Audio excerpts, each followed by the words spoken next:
Hello everyone, I am very glad that you're joining this story. Subscribe, like, and comment. Enjoy the story, smile more often. When you're lying in a hospital bed with tubes feeding into your arm and nurses checking your vitals every couple of hours, your mind starts sorting through memories like an old shoebox dumped on the floor. You think about the last time you really laughed. You wonder if you made enough of a mark for someone to say your name after you're gone.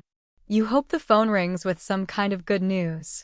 And maybe, just maybe, you let yourself believe that if you ask for help, real, soul-stripping help, the people who claim to love you would step up. I was 43, staring at a cracked ceiling tile in Mercy General Hospital in Ohio, when I learned that wasn't always the case. My name's Ethan Cole.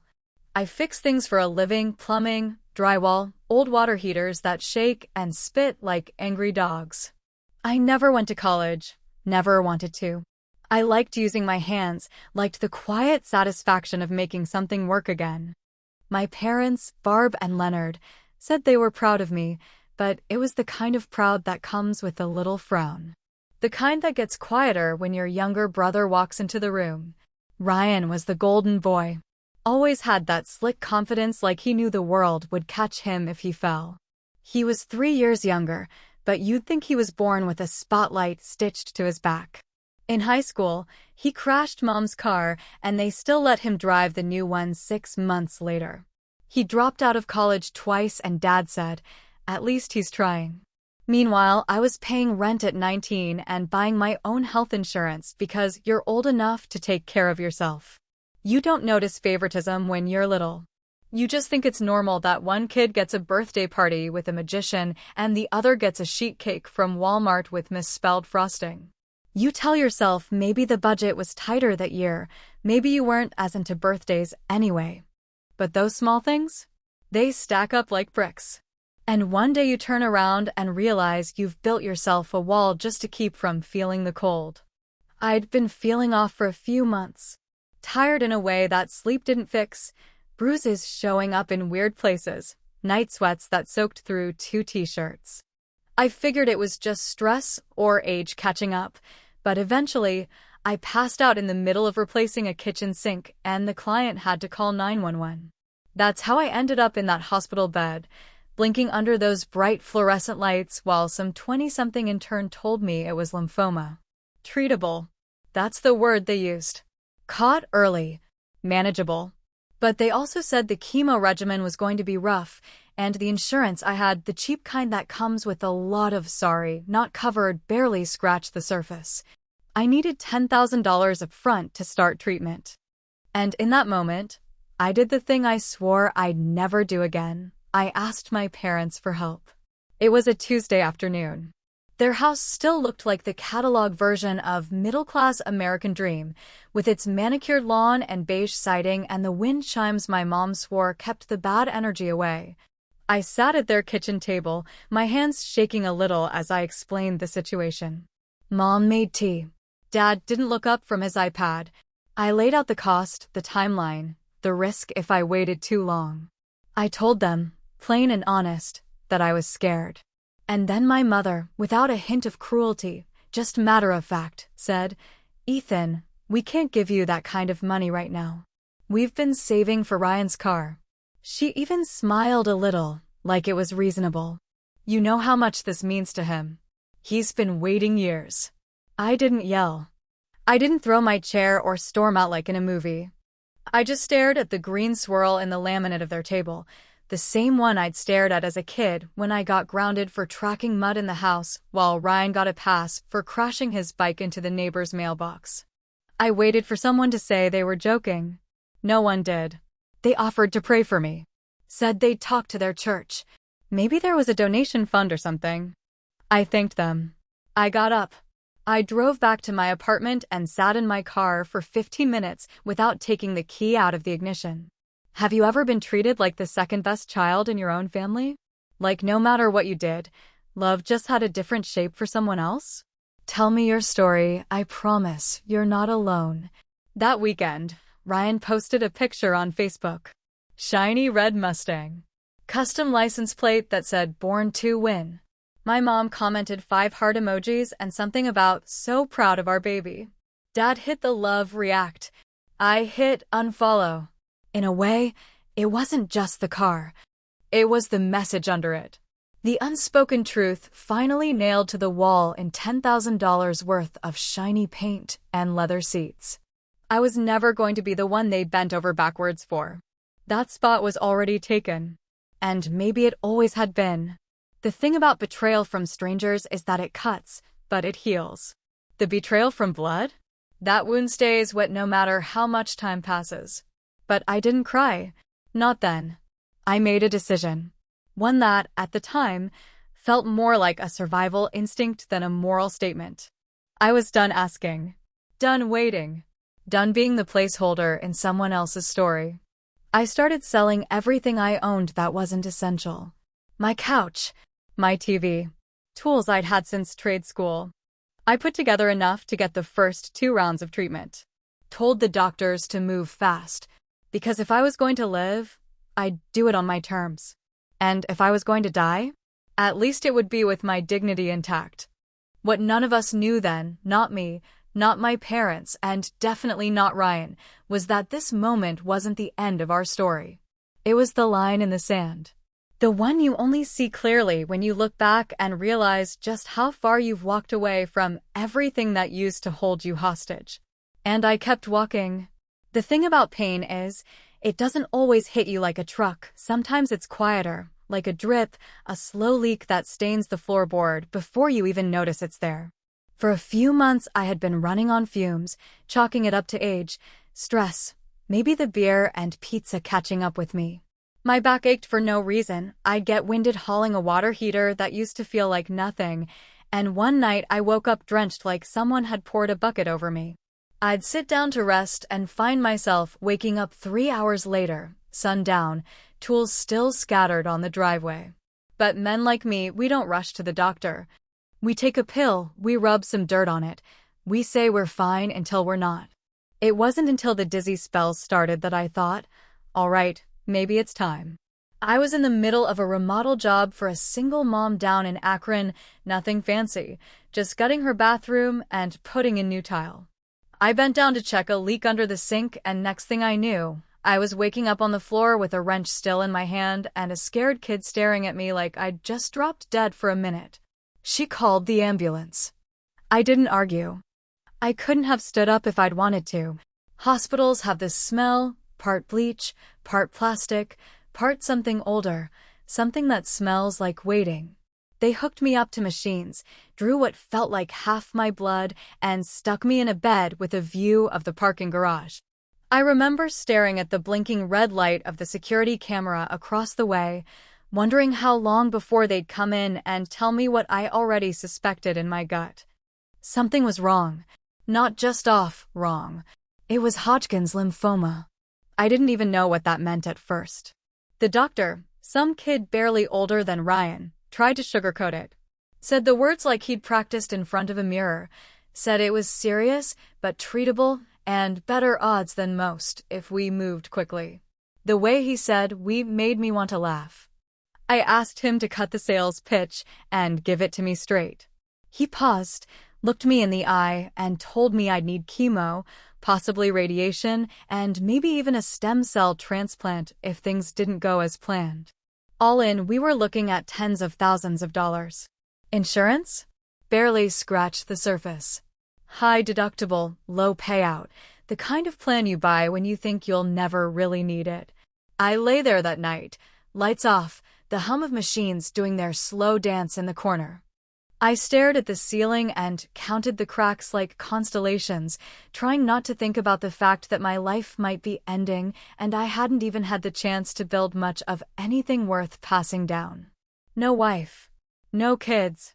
Just a rented apartment, a few good tools, and some clothes that hadn't fit quite right since 38. I didn't have savings. Never made enough to save much. Just enough to get by, month to month, job to job. So I made the call. I didn't want to. Every bone in my body told me not to. But when you're faced with the possibility of dying for lack of money, pride becomes a luxury you can't afford. I called my parents. My mom picked up, chirpy like she always was, asking if I'd heard about Ryan's new promotion at the dealership, how he was finally getting recognized for his potential, how they were thinking of doing a family dinner for his birthday. I waited for her to finish, then I told her. Told her everything, the fainting, the hospital, the diagnosis, the cost. I asked them for help. Not a handout, just a loan. I'd pay it back. Every dime. There was a pause. Just a beat. Long enough to hope, but not long enough to be sure. Then she said it, soft and polite, like we were talking about the weather. Oh, honey, I wish we could, but we've been saving that money for Ryan's Mustang. You know how long he's been wanting that car. I thought I misheard. I asked again. Slower. More careful. My dad came on the line then, said something about being sorry, how tight things were, how they'd promised Ryan this since he was a teenager. Said it was his dream. And dreams matter. Can you believe that? Dreams. Like I hadn't been dreaming of surviving long enough to see my 45th birthday. The conversation ended with Mom saying she'd pray for me. She said it like a benediction. Like that would keep the cancer from crawling deeper into my bones. I said thanks anyway and hung up. That was the last time I spoke to either of them with a voice that wasn't soaked in quiet rage. I lay there afterward, the silence louder than any argument we could have had.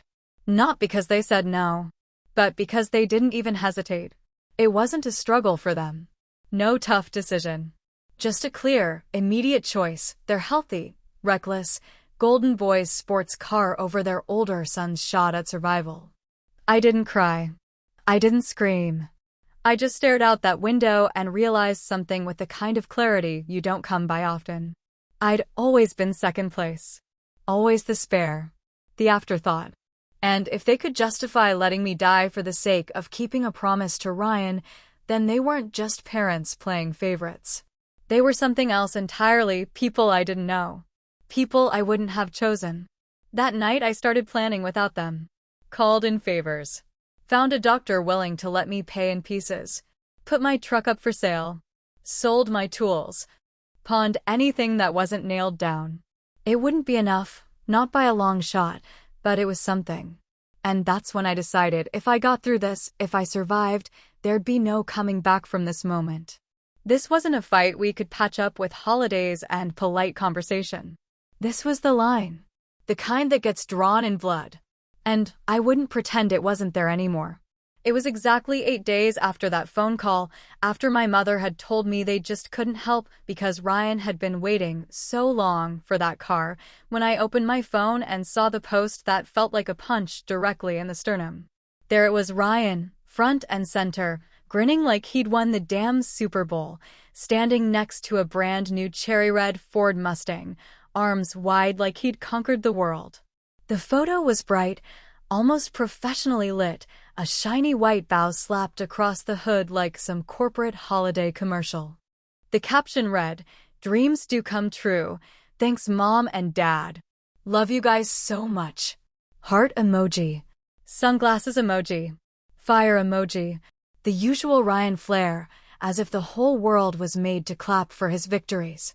I sat there staring at the screen, my arms still aching from the morning's chemo, the hospital wristband still digging into the soft skin under my watch. The nurse had just finished telling me I'd lost 5 pounds in a week, most of it muscle, and that my white cell count was hovering just above the danger zone. My mouth tasted like metal, my stomach felt like it was trying to crawl out of itself, and my skin had started to turn this pale, washed-out yellow that made me look like I'd been soaked in dishwater. And here was my little brother, healthy, spoiled, sun-kissed Ryan, posing with a $60,000 muscle car like he'd earned it through anything but being the favorite. It's funny how anger doesn't always come the way you expect. You imagine it as this roaring furnace, fists clenched, screaming into the void kind of thing. But what I felt in that moment was colder than ice, like something inside me had snapped and frozen in place before it could even bleed. There was no yelling. No throwing the phone against the wall. I didn't need to scream because the answer was already carved into stone. They had made their choice. And they hadn't just chosen Ryan. They had chosen him instead of me. They'd looked at their 2 sons, one fighting for his life, one fighting for horsepower, and they'd gone with horsepower. I didn't even hesitate. I clicked unfriend under my mom's profile, then Dad's, then Ryan's. I deleted their numbers from my phone. I erased the voicemails without listening to them. The last text I ever sent any of them just said, "Got it." Loud and clear. That was all. And in that moment, I felt something strange, not peace, not yet, but a strange kind of stillness. Like the noise had been cut off and I could finally hear myself think. The next few weeks were hell. Chemo doesn't just make you sick, it makes you feel like your own body has turned against you, like every cell is rebelling against your survival. I'd wake up with mouth sores so bad I couldn't drink water without crying. My hair started falling out in clumps that clogged the shower drain. I started keeping a bucket next to my bed because I couldn't make it to the bathroom fast enough most nights. I'd never felt more alone, and not just because no one came to visit, but because I finally realized I had no family. Not really. I didn't tell anyone at the hospital about what had happened. What was I going to say? That my parents were too busy helping their golden boy pick out rims and custom seat covers to give a damn if I lived? That my brother never once sent a message or a call or even a lazy "hope you're okay" text. It felt pathetic even thinking about it, like saying it out loud would make it worse somehow, as if I'd brought it on myself by expecting something different. But the silence said everything. They didn't reach out. Not once. Not a single phone call, not a card, not a visitor badge with their name on it waiting at the front desk. The people who birthed me, who raised me, who sat through my Little League games and helped me build a treehouse in the backyard, they disappeared like smoke. All that history, all that time, meant nothing when compared to the shine of a new car and the pride of posting about it online. I spent those weeks watching Ryan's social media spiral into a highlight reel of shallow victories, road trips with his buddies, late-night bar selfies, the car parked in front of trendy taco joints with captions like "Beast Mode." People ate it up. Dozens of likes. Congratulations. Damn, bro, you made it. I watched it happen like I was looking through glass at a version of life I'd never been allowed to audition for. And the part that really stuck with me, the one that sank deep into my bones and settled there like rust, was that he never even asked how I was doing. Not once. No text. No call. Not even a second-hand inquiry through a cousin or a mutual friend. He just carried on like nothing had happened, like I hadn't begged our parents for help and been brushed off like some annoying salesman at their doorstep. Like my fight to stay alive wasn't even worth a passing thought between his next photo op and whatever girl he was charming that week. So I stopped pretending. I stopped hoping. I stopped trying to justify it all in my head with phrases like "they don't know how to deal with illness" or "maybe they're just scared." No. The truth was simpler and colder. I wasn't a priority. Not even close. There's something liberating about letting go, even when it's ugly. Even when it means losing the people who share your blood. I started to imagine a life without them in it, not out of spite, but out of necessity. Because holding on to people who can stand by while you suffer and still sleep soundly at night, that's the kind of weight that'll drown you before the disease ever gets the chance. And if there was ever a part of me that still wondered whether I was overreacting, that maybe I'd been too quick to cut them off, that part died the moment I saw that Mustang in person 3 weeks later. I was walking back from the pharmacy, hoodie pulled low over my bald head, and there it was, parked outside Ryan's apartment like a damn trophy. The sun hit the hood just right, and I saw my own reflection in the red paint. Sick, gaunt, forgotten. I stood there for maybe 10 seconds, then turned around and walked the other way. That was the last time I ever let myself care about being part of that family. They gave me the clearest answer I could have asked for, and I believed them.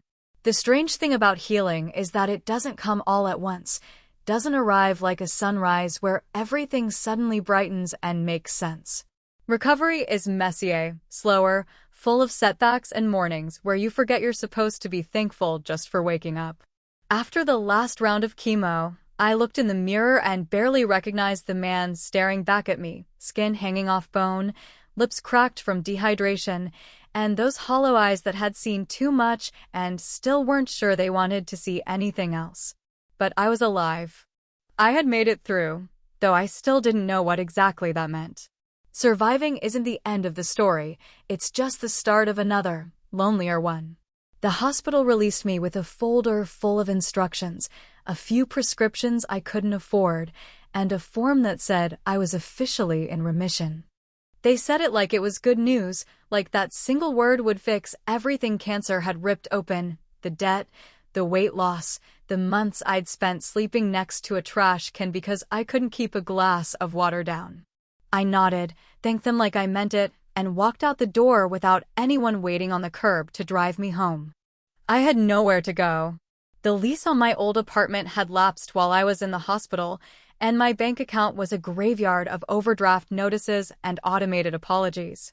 But there's always one guy, that friend who doesn't say much, who doesn't ask for explanations, who just hands you a key and clears off a spot on the couch like he's been expecting you all along. For me, that was Caleb.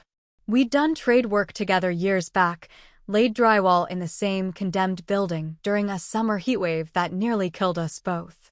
He didn't ask questions. He just tossed me a blanket and said, "Fridge is yours. Don't touch the whiskey," and that was that. I started picking up side jobs a couple weeks later.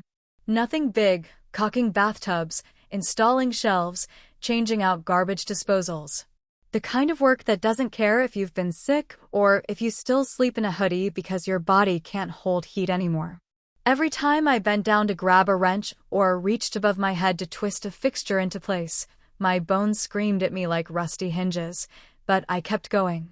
Not because I wanted to prove anything, but because doing something, anything, felt better than sitting still and remembering what I'd lost. Some days were worse than others. The kind of days where your legs forget how to stand, where the nausea rolls in out of nowhere like a wave crashing through your gut, where even breathing feels like trying to pull air through a clogged straw. On those days, I'd curl up in Caleb's old recliner, watch reruns of shows I didn't even like, and tell myself, just get to the next hour, the next minute, the next breath. Survival wasn't heroic, it was boring and brutal and lonely. But it was mine. It was around that time I met Kara. She wasn't one of those sunny, overly cheerful nurses with inspirational quotes on her scrubs. She had tired eyes, chipped black nail polish, and a voice that never rose above necessary volume. We met at a clinic where I was getting a follow-up scan, both of us waiting on a coffee refill from a machine that hadn't worked right since the Reagan administration. I said something about how it tasted like melted cardboard, and she snorted, told me I looked like someone who drank it anyway. She wasn't wrong. We talked for maybe 2 minutes, but there was something in the way she didn't flinch when I mentioned cancer, like it didn't scare her off, didn't turn me into some tragic figure with a sad story taped to my chest. We started seeing each other in that slow, hesitant way people do when they've both been through enough to know not to rush it. I didn't have much to offer, no savings, no health, no plans for the future. But she didn't seem to need any of that. Some nights, we just sat on Caleb's porch in silence, sharing a blanket, listening to the wind rustle the trees like some distant memory. Other nights, I'd wake up from a nightmare and she'd just be there, no questions, no lectures, just her hand on my shoulder, grounding me back to reality. Kara never tried to fix me, and I think that's why I trusted her. Everyone else either pitied me or wanted to hear the inspirational story version, where I battled the odds and came out stronger. But she just saw me, tired, scarred, unfinished, and stayed anyway. That kind of quiet love is rare. The kind that doesn't need grand gestures, just presence. By the 6-month mark, my doctor used the word remission again, this time with a smile. The scans were clean. My blood work looked boring, which, apparently, is what you want.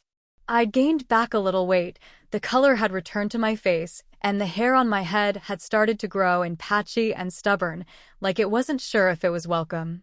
But the best part wasn't the numbers or the test results, it was waking up and not feeling like death had one hand on my shoulder.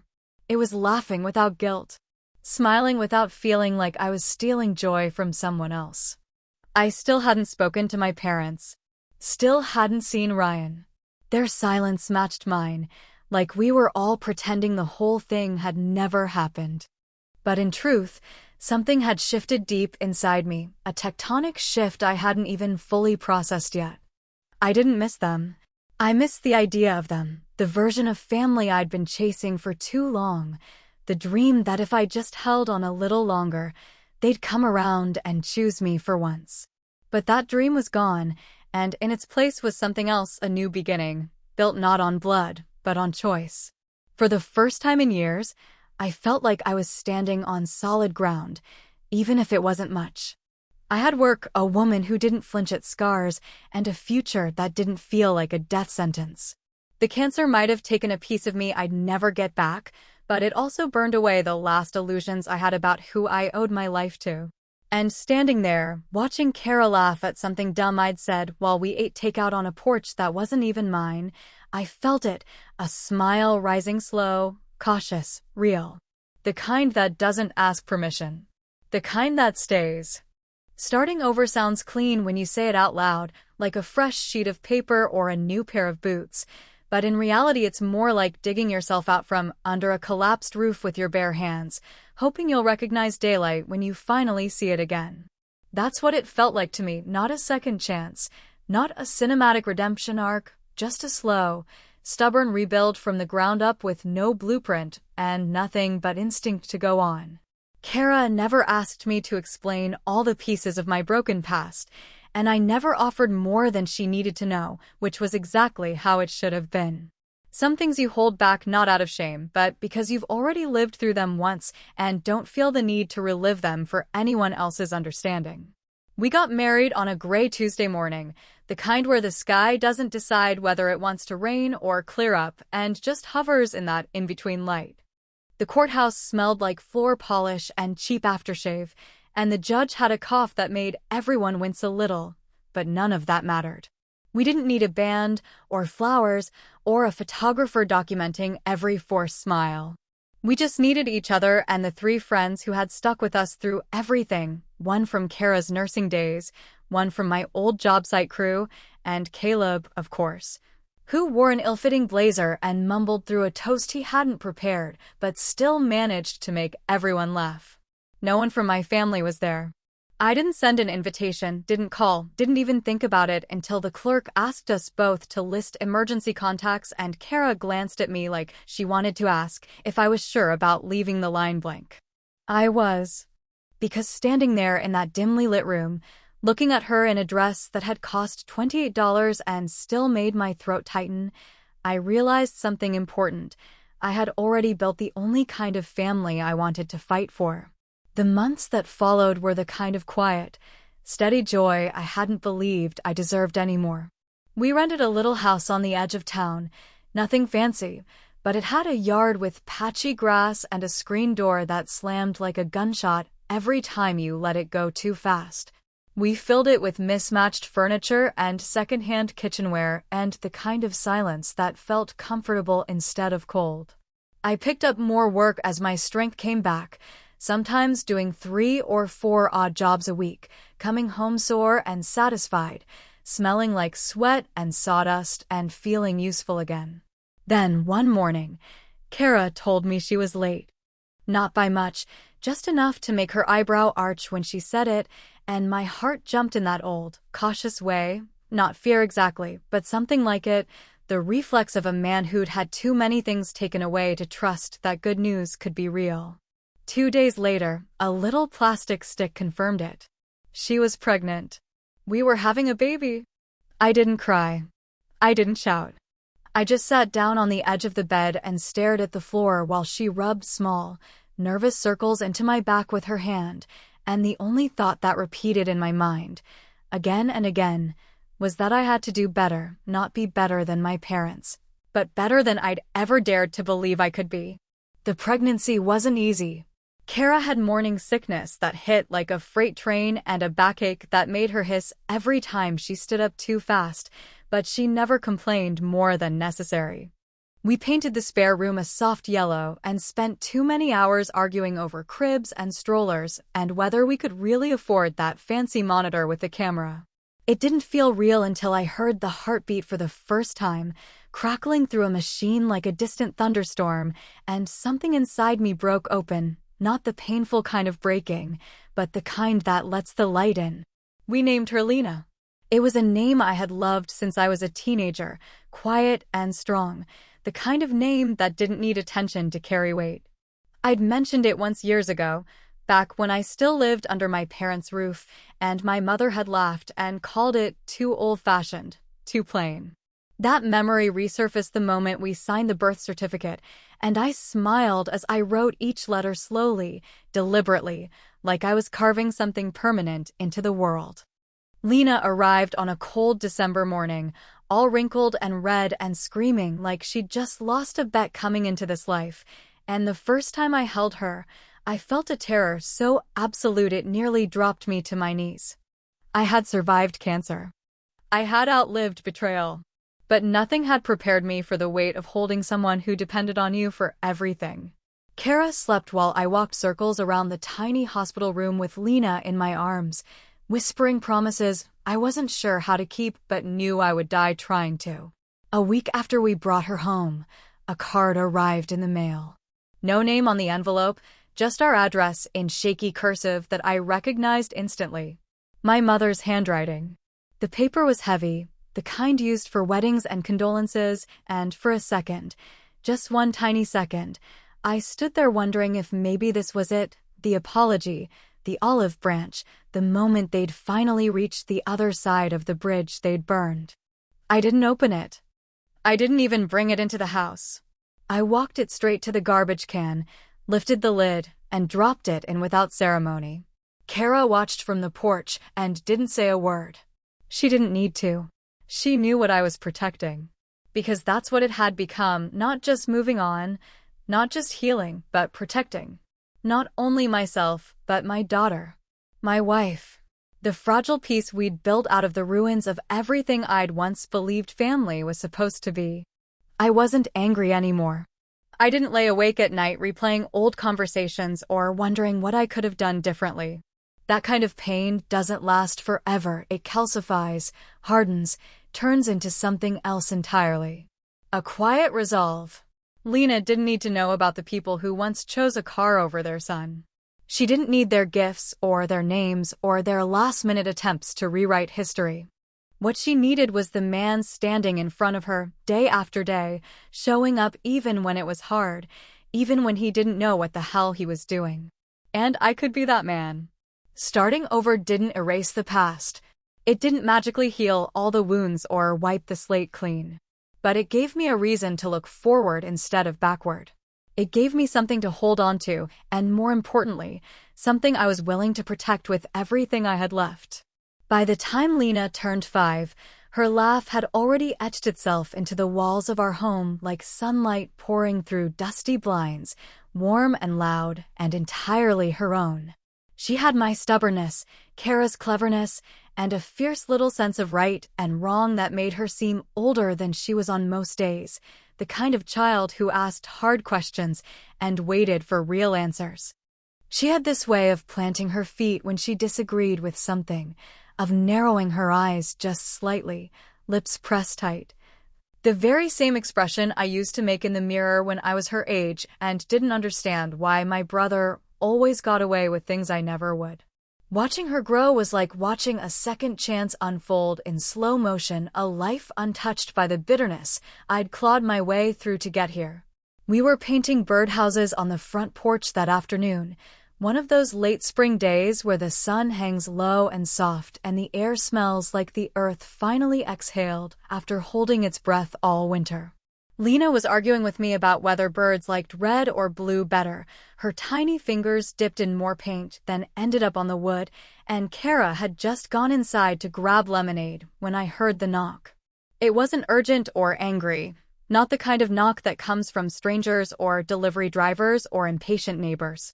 It was softer, slower, 3 steady taps that made my chest tighten in that instinctive way you can't really explain.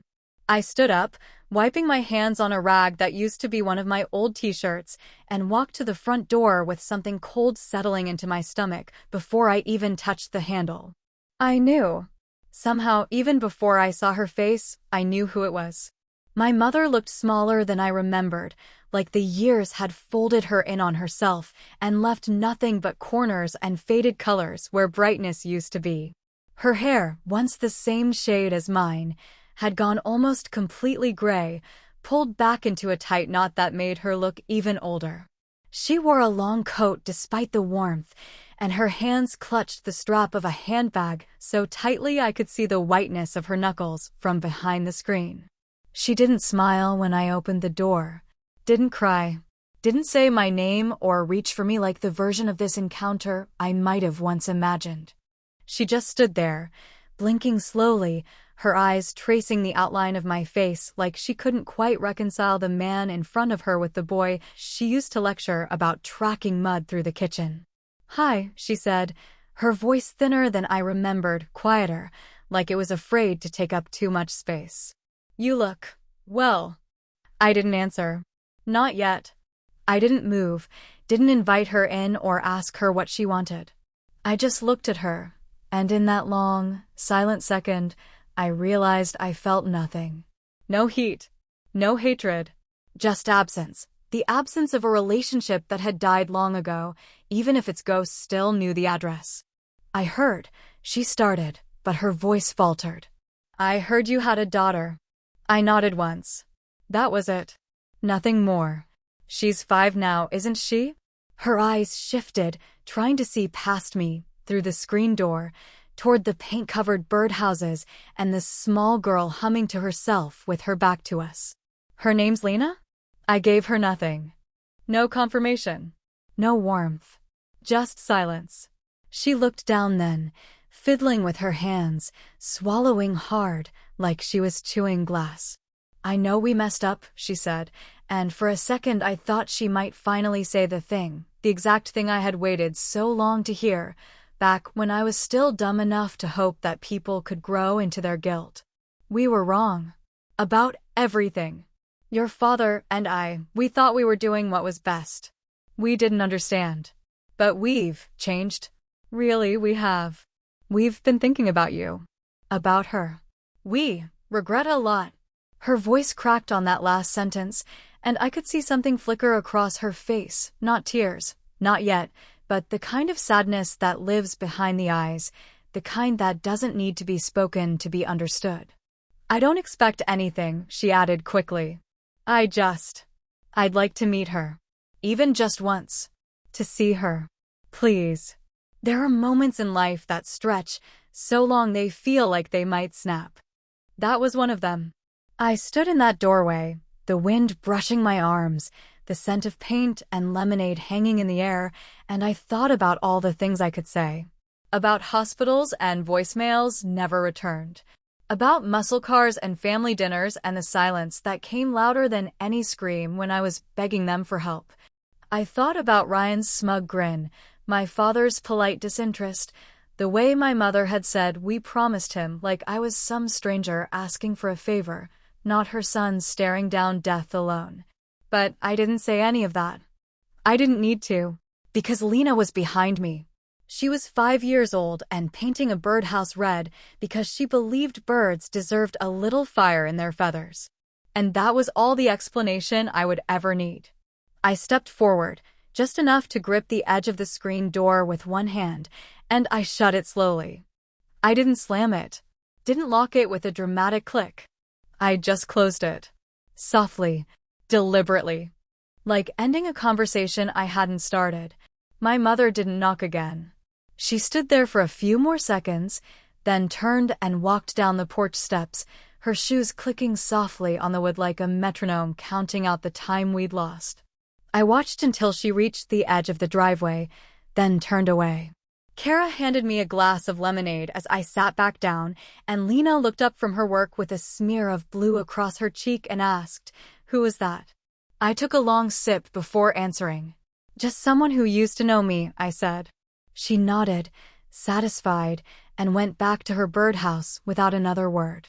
And in the silence that followed, the gentle rustle of trees, the faint squeak of a paintbrush on wood. I realized it was heavier than any shout could have been. But it didn't crush me. It felt like armor. Like the sound of a chapter closing, quietly but completely. There's a drawer in the back of my workshop, wedged between an old tackle box and a busted stud finder, where I keep things I don't want to throw away but can't quite bring myself to use: rusted bolts, mismatched drill bits. A photo of me and Caleb from 15 years ago with sunburned necks and too much pride in a wonky shed we'd built in a single day. And at the very bottom, tucked into a weathered folder that smells faintly of sawdust and time, are 3 letters I never mailed, written in a hand that's shakier than I care to admit, each one starting with "Dear Mom and Dad," and none of them ever finding their way to a mailbox. The first one I wrote from the hospital, hooked up to machines that beeped and blinked like a sad little orchestra playing a song no one wanted to hear. It was after the second round of chemo, my skin gray, mouth full of ulcers, hands too weak to hold a spoon without trembling. I remember staring at the ceiling for hours, feeling the weight of everything pressing in, not just the illness, but the silence. That deep, aching kind that settles into your chest and makes you question whether you ever really mattered to the people who were supposed to love you the most. Dear Mom and Dad, I don't even know why I'm writing this, except maybe because I've run out of people to talk to, and I'm not sure if I'm going to make it out of here. You should know it's not the cancer that scares me the most. It's the way I've gone through this completely alone. When you said no, when you told me about Ryan's car like that was supposed to mean something to me, I think a part of me died right there. Not the physical part. Something older. Something I'd kept alive for too long, hoping maybe one day you'd see me the way you always saw him. I guess I just want you to know, I asked because I still believed you were my parents. I don't anymore. That's all. I folded that one slowly, hands trembling, and placed it in the drawer like I was burying a piece of myself I couldn't afford to carry anymore. I thought about sending it 100 times, maybe leaving it on their porch in the middle of the night like some message in a bottle for people drowning in their own comfort. But I never did, because I knew it wouldn't change anything. They'd read it, if they even bothered, and find some way to make themselves the victims. That's the thing about people who won't face their own failures. They'll drag you through hell to avoid looking in the mirror. The second letter came years later, after Lena's first steps. She was barely 11 months, standing in the middle of our living room in a pair of overalls that had belonged to Kara's niece, arms flailing like she was trying to fly. She fell after 3 steps and laughed like it was the funniest thing in the world. And I remember wanting to tell someone, not just Kara, who was already cheering beside me, but someone else. Someone who was supposed to be there. So I wrote, "Dear Mom and Dad, Lena walked today. Just a few steps, wobbly and wild, but she did it.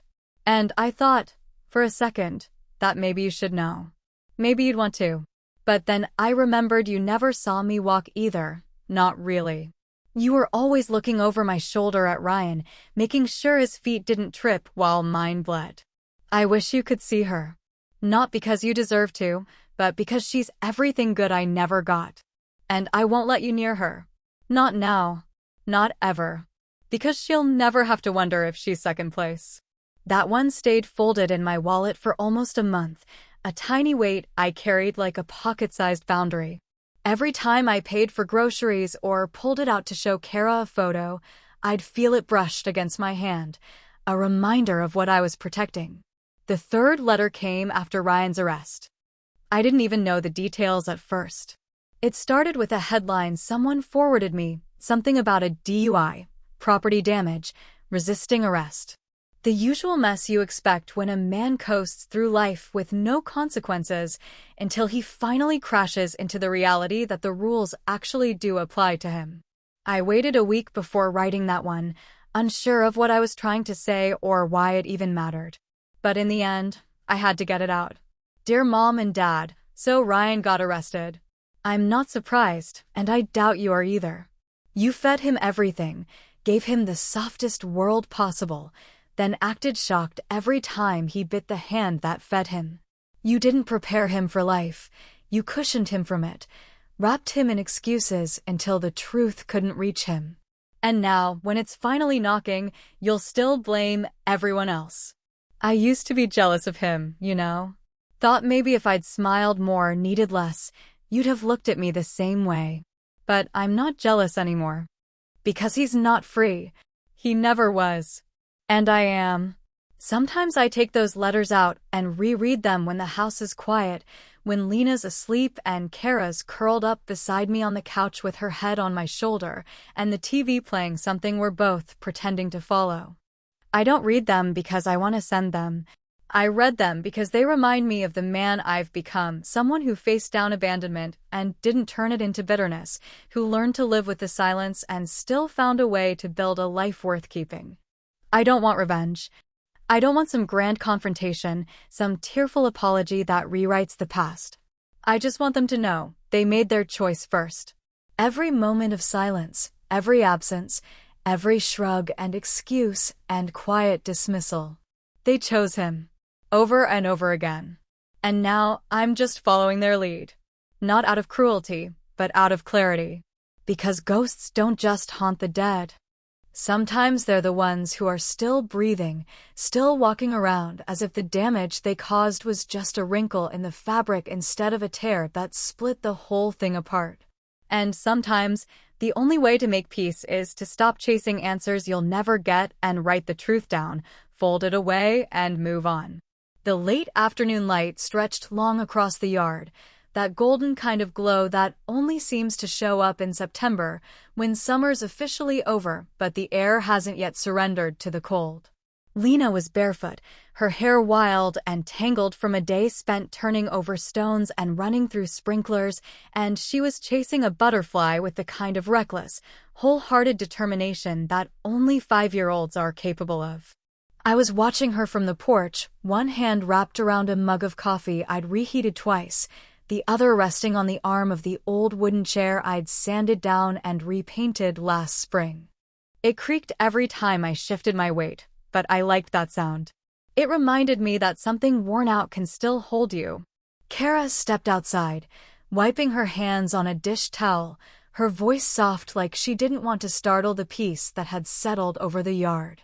She leaned on the railing next to me and watched our daughter for a moment before she asked the question, the one she didn't ask often but had never stopped thinking about. Will you ever let them meet her? She didn't say their names, and she didn't have to. I didn't answer right away. I just watched Lena spin in the grass, laughing at nothing, oblivious to the question hanging in the space between us like a slow-moving storm cloud. The silence between Kara and me was never empty, it always carried weight. History, shared meaning built from years of holding each other up through things neither of us had the words for. She didn't press. She just waited. The truth was, I'd thought about it. Of course I had. Thought about what it might look like opening the door to see my mother with tears in her eyes, my father standing behind her holding some stuffed animal they'd picked out too carefully, trying to say the right things. I imagined them sitting across from Lena at the kitchen table, asking her questions with those tight, nervous smiles people wear when they know they've done something unforgivable and are hoping a child's innocence might be easier to manipulate than an adult's memory. I thought about her face, the confusion, the politeness, the possibility that she might like them, or worse, love them, and how that would feel like a betrayal even though it wouldn't be her fault. But then I always came back to the same image, me, standing just behind her, watching their eyes look past me again, the way they always had, and landing on her like she was some extension of the sun they never wanted to understand. And that I couldn't do. I couldn't let their presence crack the foundation I'd spent years pouring with my own bare hands.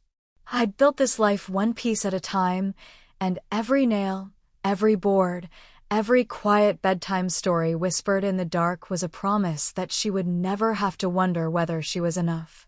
I wasn't going to gamble that on sentiment or guilt or the idea that people change just because they say they did. So when Kara asked the question, I just shook my head slowly, not out of anger, but out of clarity. She didn't press. She just nodded and squeezed my shoulder before heading back inside, the door clicking softly behind her like punctuation on a sentence we'd both silently agreed not to finish.